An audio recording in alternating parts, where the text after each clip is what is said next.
Hello students, नमस्कार सभी को। आई होप आपकी क्लासेस अच्छी चल रही होगी। एजुकेशन एक्सप्रेस पर बैक टू बैक जो कोर्स आपने लिया है उसके वीडियोस क्लासेस जो हैं वो निरंतर चल रही हैं आपकी। और दोस्तों, लास्ट हम चर्चा कर रहे थे अपक्षय पर, और अपक्षय के बारे में हमने विस्तृत अध्ययन किया कि अपक्षय मुख्य रूप से 3 प्रकार का होता है। एक भौतिक अपक्षय, रासायनिक अपक्षय और जैविक अपक्षय। इन तीनों पर हमारी चर्चा हुई। भौतिक अपक्षय किन कारणों के द्वारा होता है, रासायनिक अपक्षय में कौन कौन से कारक होते हैं और जैविक अपक्षय में कौन कौन से कारक होते हैं, इस पर हमारी चर्चा हुई थी। अब हम एक नया टॉपिक को पढ़ रहे हैं जिसको हम कह सकते हैं सॉइल या कंपोजिशन ऑफ सॉइल, यानी कि मिट्टी का संगठन किस प्रकार का होता है। या हम सॉइल की बात करें, मृदा की बात करें, मिट्टी की बात करें, तो बेसिक से लेकर एडवांस तक, यानी कि उसकी सबसे पहली बात तो उसकी परिभाषा जाननी होगी। परिभाषा क्या होती है, उसमें कौन कौन से तत्व, यानी कि उसको प्रभावित करने वाले कौन कौन से तत्व होते हैं, कारक हो सकते हैं जो इस मृदा को या मिट्टी को प्रभावित करते हैं, और उसकी फिर इम्पोर्टेंस क्या होती है, उस पर हम चर्चा करने वाले हैं। तो बने रहिए वीडियो के अंत तक ताकि सारी जो इम्पोर्टेंट जानकारियाँ हैं वो आपको मिल सके। तो आप शुरुआत करते हैं आज के इस टॉपिक की, जिसका नाम होगा, हम यहाँ लिख देते हैं, हम इसको कहेंगे सॉइल, या कह सकते हैं मृदा कह सकते हैं। ठीक है, गॉट दी पॉइंट आपको ध्यान रखना है। मृदा हम कह सकते हैं, या हम कह सकते हैं मिट्टी। क्या कहेंगे? मिट्टी। क्लियर हो गया? इस पर हमें फोकस करना है कि मृदा या मिट्टी क्या होती है, इस पर हम चर्चा करने वाले हैं। देखिए, बैक टू बैक हम ये जानेंगे कि मृदा क्या है, मिट्टी क्या है, कंपोजिशन किस प्रकार से होता है। तो सबसे पहले हम सॉइल या मृदा या मिट्टी की परिभाषा को जानेंगे कि इसकी परिभाषा क्या होती है।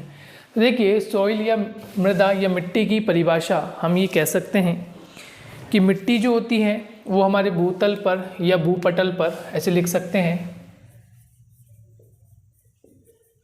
भूपटल पर सबसे ऊपरी परत, भूपटल पर सबसे ऊपरी परत जो कि चट्टानों के चूर्ण या शैलों के चूर्ण लिख सकते हैं,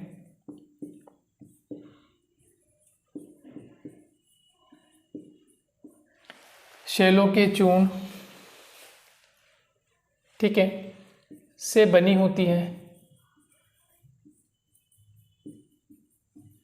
से बनी होती है, जिसमें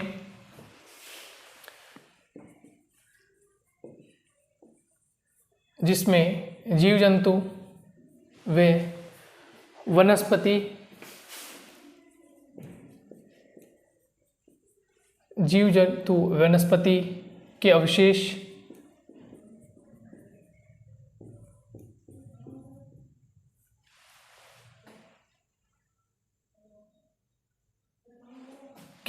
मिले होते हैं।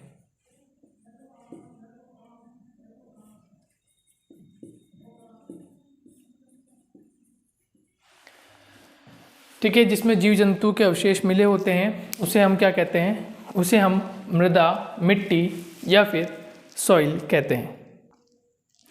अब इसमें हम ये जानेंगे कि जो मृदा या मिट्टी है, इसमें कुछ हम प्रमुख बातों की हम चर्चा करेंगे। जैसे हमने इसकी परिभाषा तो हमने देखा कि चट्टानें होती हैं या शैल होती है, टूटती हैं, चूर्ण बनता है, और उससे फिर मृदा में विभिन्न प्रकार के जीव जंतु, वनस्पति के अवशेष मिलते जाते हैं, जिससे हमारी मृदा का निर्माण होता है। क्लियर हो गया? ये बात आपके समझ में आ गई होगी।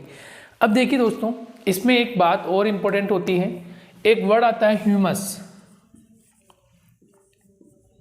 एक वर्ड होता है ह्यूमस। एक्चुअल में ह्यूमस होता है क्या है? तो ह्यूमस का मतलब होता है कि जीव जंतु, ठीक है, वे वनस्पति, जीव जंतु वे वनस्पति के सड़े गले पदार्थ के सड़े गले पदार्थ, जो सड़ने और गलने से जो पदार्थ होते हैं वो इस मृदा में मिलते रहते हैं, मृदा में मिलते रहते हैं, मिलते रहते हैं, उसे ही हम क्या कहते हैं, उसे ही हम ह्यूमस कहते हैं। तो ये बात आपको ध्यान रखनी है कि ह्यूमस क्या होता है कि जीव जंतु और वनस्पति के सड़े गले जो पदार्थ होते हैं, किसके, जीव जंतु के और वनस्पति के जो सड़े गले पदार्थ होते हैं ये मृदा में मिलते रहते हैं और इन्हें ही हम क्या कहते हैं, इन्हें ही हम ह्यूमस कहते हैं। ये आपको ध्यान रखना है। दूसरा, एक चीज़ आपको ये ध्यान रखनी है कि जो मृदा होती है या मिट्टी जो होती है, मृदा में सूक्ष्म जीव कण पाए जाते हैं, मृदा में सूक्ष्म जीव कण पाए जाते हैं। ठीक है, ये सूक्ष्म जीव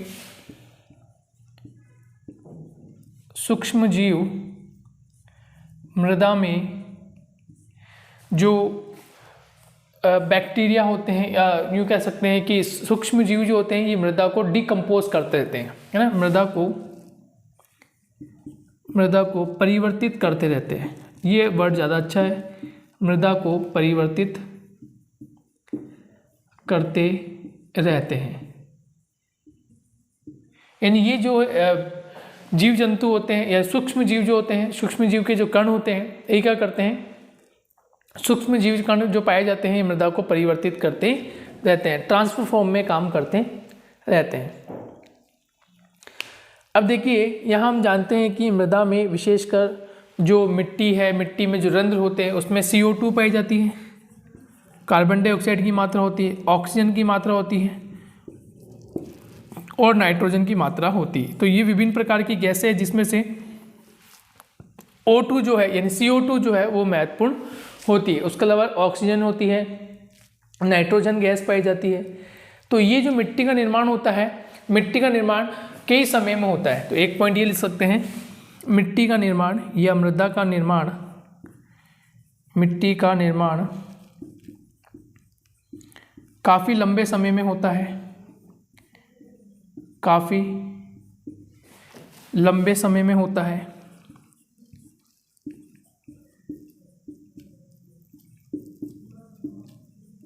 समय अधिक चाहिए होता है इसके लिए ना, समय अधिक चाहिए होता है, तो काफ़ी लंबे समय में इसका मिट्टी का निर्माण होता है। अब हम बात करते हैं कि मिट्टी या मृदा के जो निर्माण के कारक होते हैं, जो फैक्टर्स होते हैं, कि कौन कौन से मुख्य फैक्टर्स होते हैं जो मृदा के निर्माण में सहायक होते हैं, उस पर हम चर्चा करते हैं। तो हम कह सकते हैं कि मृदा के निर्माण को प्रभावित करने वाले कारक कह सकते हैं, इसमें हिंदी में हम कहना चाहें तो इसको मैं मिटा देता हूँ।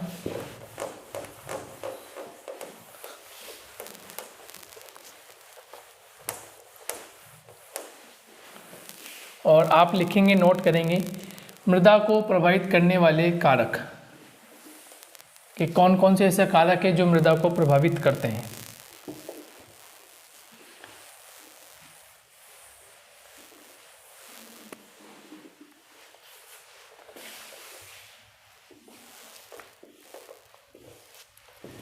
मृदा को प्रभावित करने वाले कारक, कि मृदा को प्रभावित करने वाले कारक कौन कौन से हैं।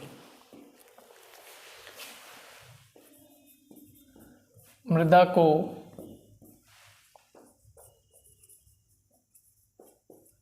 प्रभावित करने वाले कारक, कौन से कारक है जो मृदा को प्रभावित करते हैं। देखिए, सबसे पहला जो है वो होता है पैतृक शैलें। पैतृक शैलें यानी कह सकते हैं पेरेंटल रॉक्स। जो पैतृक शैलें होती हैं वे पैतृक शैलें मिट्टी को या मृदा को प्रभावित करती है। अब पैतृक शैलें मिट्टी या मृदा को कैसे प्रभावित करती हैं उसके बारे में हम जान लेते हैं। जैसे हम बेसिकली फॉर एग्जांपल से हम बात करेंगे कि कैसे ये प्रभावित करती हैं। जैसे सपोज़ हम भारत की बात करें तो एक भारत का मैप बनाकर हम कुछ बात करते हैं यहाँ से।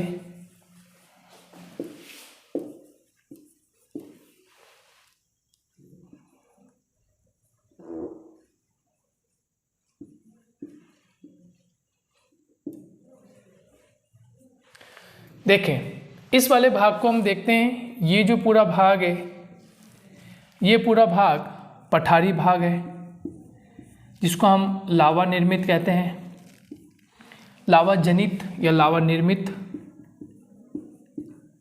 ठीक है। उसके बाद ये जो भाग है, ये वाला, ये जो भाग है, ये भाग नदियों द्वारा निर्मित है, नदियों द्वारा निर्मित ये भाग है। ठीक है। तो आप देखो, इन दो भागों की हम बात करें तो यहाँ जो मृदा है, यह नदियों के द्वारा जो निर्मित मैदान है, नदियों द्वारा जो निर्मित यहाँ मृदा है, ये कैसी मृदा है? ये कैसी मृदा है? तो ये विस्थापित मृदा है। कैसी मृदा है? ये विस्थापित होती रहती है, ये विस्थापित मृदा है। जबकि यहाँ जो मृदा होती है, ये इसी भाग की होती है और यहीं पर जमती रहती है। जबकि ये पर्वतीय क्षेत्रों से चलकर फिर धरातली क्षेत्रों पर यानी समतल भूभाग पर आती है और फिर बाद में डेल्टाई क्षेत्रों में चली जाती है, क्योंकि यहाँ पर नदियाँ अधिक है, नदियों द्वारा निर्मित है, नदियाँ अधिक है, इसका कारण ये बनता है। जबकि पठारी क्षेत्र में क्या होता है? पठारी क्षेत्रों में कोई इतनी तेज नदियाँ नहीं है, गति उनकी इतनी नहीं है, और इसीलिए इस पठारी क्षेत्र में लावा निर्मित है और इसीलिए यहाँ पर काली मृदा का क्षेत्र अधिक है। कौन सी मृदा का क्षेत्र है? काली मृदा का क्षेत्र है। और काली मृदा का जो क्षेत्र होता है, ये काली मृदा जो होती है वो स्थानीय ही होती है। कैसी होती है? स्थानीय होती है। इसलिए इस मृदा का निर्माण, काली मृदा का जो क्षेत्र है वो कैसा है? वो स्थानीय है। जबकि यहाँ जो नदियों के द्वारा जो निर्मित मृदा है वो कैसी है? विस्थापित है, वो एक स्थान से दूसरे स्थान पर चलती रहती है। ठीक है, ये बात समझ में आ गई। तो पैतृक शैलें जिस प्रकार की होगी तो शैलों का मृदा का जो निर्माण होगा यानी मिट्टी का जो निर्माण होगा वो भी ठीक उसी प्रकार से होगा। तो पैतृक शैलें जो होती है वो मृदा के निर्माण में अहम योगदान देती है। क्लियर हो गया? बात समझ में आ गई होगी आपके। अब देखिए, पैतृक शैलों के बारे में कुछ लिख सकते हैं। कैसे लिख सकते हैं? जिस क्षेत्र में पैतृक शैलें होती हैं, लिखें आप, नोट करें, जिस क्षेत्र में पैतृक शैलें होती हैं वहाँ उसी प्रकार की मृदा का निर्माण होता है। जिस क्षेत्र में पैतृक शैलें होती हैं वहाँ उसी प्रकार की मृदा का निर्माण होता है,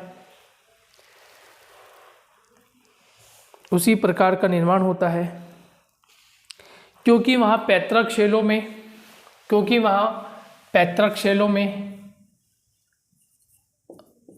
पैतृक शैलों में अपक्षय और अपरदन की क्रिया होती है। पैतृक शैलों में अपक्षय और अपरदन की क्रिया होती है। अपक्षय व अपरदन की क्रिया होती है और इस कारण से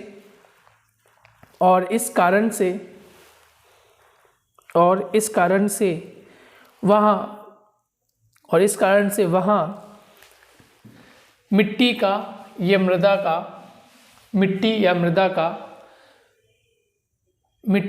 मृदा का रंग, उसकी संरचना, स्वरूप बदल जाता है। रंग, संरचना व स्वरूप बदल जाता है। जैसे अभी हमने बात की कि जलोढ़ मृदा है, तो ये जलोढ़ मृदा कहाँ की है? ये नदियों द्वारा विस्थापित मृदा है, नदियों द्वारा होती है। और एक हमने अभी चर्चा की, एक काली मृदा है, तो काली मृदा कहाँ की है? ये पठारी क्षेत्रों की है। इन द सेंस कि इसका रंग अलग होगा क्योंकि ये काली है, जलोढ़ मृदा का रंग अलग होगा क्योंकि नदियों के द्वारा विस्थापित होती रहती है। इसकी संरचना अलग होगी क्योंकि विस्थापित है, ज़्यादा ठोस नहीं होगी। ठीक है, जबकि काली मृदा जो है वो वहीं पर रहती है, स्थानीय होती है, तो इसकी संरचना अलग होगी। स्वरूप कैसा होगा कि इसके कणों में और इसके कणों में, यानी कि जलोढ़ मृदा के जो कण होंगे वो अलग होंगे और काली मृदा जो होगी उसके कण अलग होंगे। दोनों में डिफरेंसेस देखने को मिलेगा। तो इसका जो मात्रा होती है, मात्रा लाइक जैसे रंग हो गया, संरचना हो गया, स्वरूप हो गया। दूसरा इसकी उर्वरकता क्षमता भी हो, कह सकते हैं हम कि इसकी जो उर्वरकता क्षमता होगी, चाहे वो जलोढ़ की देखें चाहे हम काली मृदा की देखें, तो उर्वरकता क्षमता भी काफ़ी आपको चेंजेस देखने को मिलता है। तो हर मृदा डिपेंड करती है कि उसकी पैतृक शैलें यानी जो पेरेंटल रॉक होती है वो किस प्रकार की है, उसमें अपक्ष और अपर्दन की क्रिया किस प्रकार की होती है। ये एक महत्वपूर्ण कारक होता है।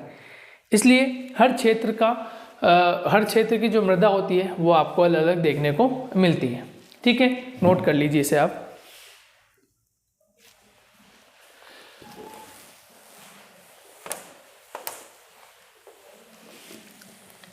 फिर हम सेकंड पॉइंट की हम बात करें तो सेकंड पॉइंट हम इसमें लिख सकते हैं धरातलीय स्वरूप। सेकंड पॉइंट आ जाएगा आपका धरातलीय स्वरूप, कि धरातलीय स्वरूप भी अलग अलग हो सकता है। जस्ट लाइक एग्जाम्पल के तौर पे हम बात करें तो जैसे धरातलीय स्वरूप में हम बात करें, नंबर 1 एक क्षेत्र हो सकता है पर्वतीय, एक क्षेत्र हो सकता है पठारी और एक क्षेत्र हो सकता है मैदानी। देखिए, पर्वतीय क्षेत्रों की मृदा अलग होगी, पठारी क्षेत्रों की मृदा अलग होगी और मैदानी क्षेत्रों की मृदा अलग होगी। तीनों में देखिए क्या डिफरेंसेस आपको देखने को मिलते हैं। तो तीनों में आपको डिफरेंसेस जो देखने को मिलेंगे वो कुछ इस प्रकार से होंगे। जैसे पर्वतीय क्षेत्रों में वर्षा अधिक होती है, या यूँ कह सकते हैं कि यहाँ नदियाँ अधिक रहती हैं। तो जो भी कंकड़ पत्थर होंगे जिस लाइक वो बारीक कण वाले भी हो सकते हैं, बारीक कण के हो सकते हैं, मोटे हो सकते हैं, वो सभी बहकर कहाँ आएंगे, वो सभी बहकर आपके मैदानी क्षेत्रों में आ जाएंगे। वर्षा अधिक होने से मैदानी क्षेत्रों में जो मृदा होगी वो डिफरेंट होगी। ठीक है, बारीक कण वाली मृदा होगी, अत्यधिक बारीक कण हो सकते हैं, बारीक कण की मृदा हो सकती है। ठीक है, सॉरी बारीक कण मोटे कण यहाँ पर, तो बारीक कण की मृदा होगी, मोटे कण होंगे, महीन कण होंगे। इस प्रकार से आपको जो मैदानी क्षेत्रों की मृदा होगी वो अलग होगी, क्योंकि मैदान में क्या होगा, धरातलीय स्वरूप डिफरेंट हो जाएगा। पठारी क्षेत्र डिफरेंट होगा, यहाँ पर काली मृदा अधिक देखने को मिलेगी। कैसी मृदा मिलेगी अधिक आपको? काली मृदा। क्यों? क्योंकि पठारों का जो निर्माण हुआ है वो मोस्टली किससे होता है? आग्नेय शैलों से। किससे होता है? आग्नेय शैलों से। और आग्नेय शैलों से जिस प्रकार की पठारी क्षेत्र बनेगा वहाँ पे काली मृदा मिलती है। हालांकि पठारी क्षेत्र हिमानीकृत भी हो सकता है, हिमानीकृत भी हो सकता है, लेकिन ठंडे प्रदेशों में होगा। तो ठंडे प्रदेशों में अपक्ष और अपर्दन की क्रिया भी अलग होगी। ठीक है, लेकिन हम बात कर रहे हैं कि पठारी क्षेत्रों में यदि अपक्षय और अपर्दन की क्रिया होती है और यदि वैसे पठारी क्षेत्र आग्नेय चट्टानों से बना होता है तो वहाँ किस प्रकार की मृदा होती है? वहाँ काली मृदा देखने को मिलती है। Got the point? तो आप लिखिए धरातलीय स्वरूप में, मैं आपको बता देता हूँ क्या लिखना है आपको। लिखिए धरातलीय स्वरूप मृदा को विभिन्न प्रकार से, धरातलीय स्वरूप मृदा को विभिन्न प्रकार से प्रभावित करता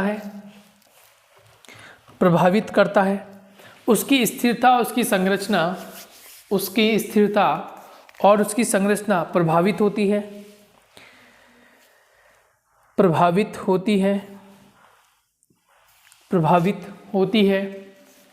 पर्वतीय क्षेत्रों में मृदा लुढ़क कर मैदानी क्षेत्रों तक आ जाती है, जबकि मैदानी क्षेत्रों की मृदा अलग अलग स्ट्रक्चर की होती है, परतदार हो सकती है। जबकि मैदानी क्षेत्रों की मृदा परतदार होती है, क्योंकि इसमें मृदा की परत या मिट्टी की परत लेयर बाय लेयर फॉर्म में जमती जाती है। क्योंकि इसमें मृदा की परत या मिट्टी की परत लेयर बाय लेयर फॉर्म में यानी परत दर परत रूप में जमती जाती है, परत दर परत रूप में जमती जाती है, परत दर परत रूप में जमती जाती है। Got the point?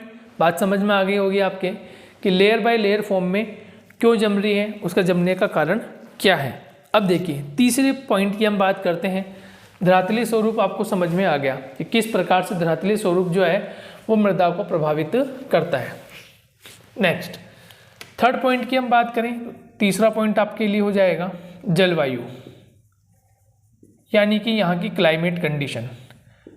अब देखिए क्लाइमेटिक कंडीशन कैसे, देखिए हम बात करें भूमध्य रेखा से बात करते हैं तो भूमध्य रेखा पर नंबर 1 उष्ण प्रकार की जलवायु होती है, यानी उष्ण कटिबंधीय जलवायु होगी, ठीक है। नंबर 2 हम कह सकते हैं मरुस्थलीय प्रकार की जलवायु होगी, जिसको हम एक नाम दे सकते हैं शुष्क उष्ण प्रकार की जलवायु होगी, राइट। थर्ड प्रकार की हम कह सकते हैं कि शीत प्रकार की जलवायु होगी। अब देखिए यदि हम तीनों के डिफरेंसेस देखें, एग्जाम्पल की हम बात करें, एग्जाम्पल में देखिए क्या देखता है, उष्ण कटिबंधीय क्षेत्रों में वर्षा अधिक होती है, वर्षा अधिक होगी, तो वर्षा अधिक होगी तो जो मृदा होगा, मृदा की जो संरचना होगी वो अधिक पानी को ऑब्जर्व करेगी, यानी कि जल को अधिक ऑब्जर्व करेगी, जल अधिक ग्रहण करेगी, हमें उसी प्रकार की वहाँ मृदा मिलेगी, ठीक है, जहाँ जल अधिक ग्रहण होता हो। मरुस्थलीय और शुष्क उष्ण वाले भाग में आपको मोटे कण की मृदा मिलेगी। क्यों मिलेगी? क्योंकि यहाँ वर्षा कम होती है, वर्षा कम होगी तो वनस्पति कम होगी, नेचुरल सी बात है। वनस्पति कम होगी तो फिर यहाँ मोटे कण वाली मृदा देखने को मिलती है। प्लस कण मोटे होते हैं, वर्षा नहीं होती, तो यूँ कह सकते हैं कि जल धारण करने की क्षमता भी कम होती है, जल धारण करने की क्षमता भी क्या हो जाएगी? कम हो जाएगी। Got the point? अब देखिए शीत ऋतु की बात करें तो शीत ऋतु में जो मृदा होगी वो पर्वतीय मृदा होगी, या यूँ कह सकते हैं ठंडे प्रदेशों में जो मृदा होगी, ठंडे प्रदेशों में वर्षा नहीं होगी, ठंडे प्रदेशों में, पदार्थ नहीं प्रदेशों में, तो यहाँ उसी प्रकार की मृदा देखने को मिलती है। तो जलवायु जिस प्रकार की होगी उसी प्रकार की आपको मृदाएं देखने को मिलती है, मिट्टी के रूप आपको देखने को अलग अलग मिलेंगे, ठीक है। भौतिक प्रक्रियाएं, केमिकल जो प्रोसीजर है वो आपको अलग अलग देखने को मिलते हैं। तो लिख लीजिए आप, मृदा के परिप्रेक्ष्य में जलवायु, मृदा के परिप्रेक्ष्य में जलवायु महत्वपूर्ण कारक होती है, महत्वपूर्ण कारक होती है। क्योंकि महत्वपूर्ण कारक होती है क्योंकि पृथ्वी पर प्रत्येक क्षेत्र, क्योंकि पृथ्वी पर प्रत्येक क्षेत्र की जलवायु, क्योंकि पृथ्वी पर प्रत्येक क्षेत्र की जलवायु भिन्न भिन्न प्रकार की होती है, भिन्न भिन्न प्रकार की होती है, भिन्न भिन्न प्रकार की होती है। इसीलिए हर क्षेत्र में या हर प्रदेश में, इसीलिए हर क्षेत्र में या हर प्रदेश में, इसीलिए हर क्षेत्र में हर प्रदेश में मिट्टी की संरचना में, मिट्टी की संरचना में जलवायु, मिट्टी की संरचना में जलवायु एक महत्वपूर्ण कारक होती है, एक महत्वपूर्ण कारक होती है, एक महत्वपूर्ण कारक होती है, ठीक है। नेक्स्ट फिर बात करते हैं फोर्थ पॉइंट, जैविक पदार्थों की। जैविक पदार्थ, और जैविक पदार्थ में पहला पॉइंट हम कवर करते हैं जीव जंतु। ये स्वाभाविक है, हमने भी चर्चा की थी कि मृदा में जीव जंतु निवास करते हैं, और मृदा में जब जीव जंतु निवास करते हैं तो वो क्या करते हैं, मृदा को परिवर्तित करते रहते हैं, है ना, मृदा को खोदते रहते हैं, उसमें जो विभिन्न प्रकार की जो गैसें होती हैं उनका संचार होता है, कण जो होते हैं वो ढीले, फिर थोड़े जटिल, फिर थोड़े कठोर, इस प्रकार से होते रहते हैं। तो जीव जंतु जो है, जीव जंतु के जो शरीर से निकलने वाला जो पदार्थ होता है वो मृदा में मिलता रहता है। जीव जंतु जब मर जाते हैं तो उसका जो पदार्थ होता है वो पदार्थ हमारी मृदा में या हमारी मिट्टी में मिलता रहता है। तो इस प्रकार से कॉम्पोजिशन बनता रहता है। तो जीव जंतु जो होते हैं वो मुख्य रूप से एक प्रकार से रासायनिक संगठन में परिवर्तित होते रहते हैं, और जब असंख्यक जीव जंतु मर जाते हैं तो उससे भी हमारी मृदा जो होती है वो कठोर या यूँ कह सकते हैं मजबूत हो सकती है। ठीक है, दूसरा पॉइंट हो गया वनस्पति। वनस्पति, अब देखिए वनस्पति क्या काम करती है कि मृदा को टाइट रखती है, कठोर रखती है, ठीक है, ढीली नहीं पड़ने देती। उसके अलावा वनस्पति क्या करती है, जो पत्तियां होती है, लीव्स होती है, वो टूट कर आपके मृदा में मिलती रहती है, तो पोषक तत्वों का निर्माण करती है।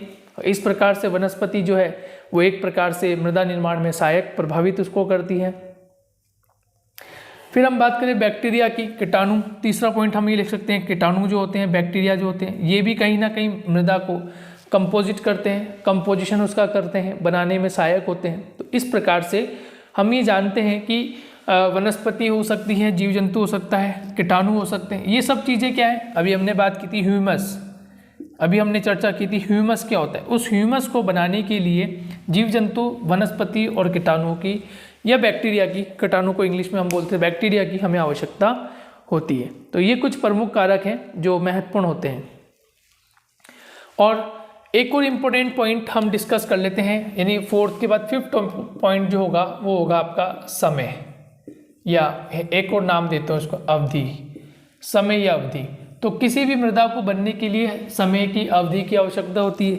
ये जरूरी है कि उसका समय और उसकी अवधि जो है बहुत इंपॉर्टेंट होती है, क्योंकि समय अधिक लगता है तो फिर वो धीरे धीरे निर्मित होती है, ठीक है, और वो अपनी क्रियाकलाप करती है और समय के साथ साथ मृदा बनती है। तो इसलिए एक कॉम्पोजिशन के लिए टाइम मैनेजमेंट होना अत्यंत आवश्यक है।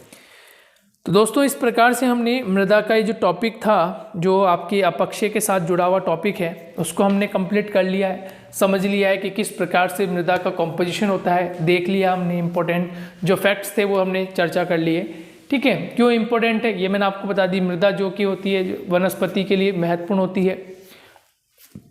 इसके अलावा हमारा जीवन यापन जो होता है वो मृदा के साथ, मृदा के अंत तक जुड़ा हुआ रहता है।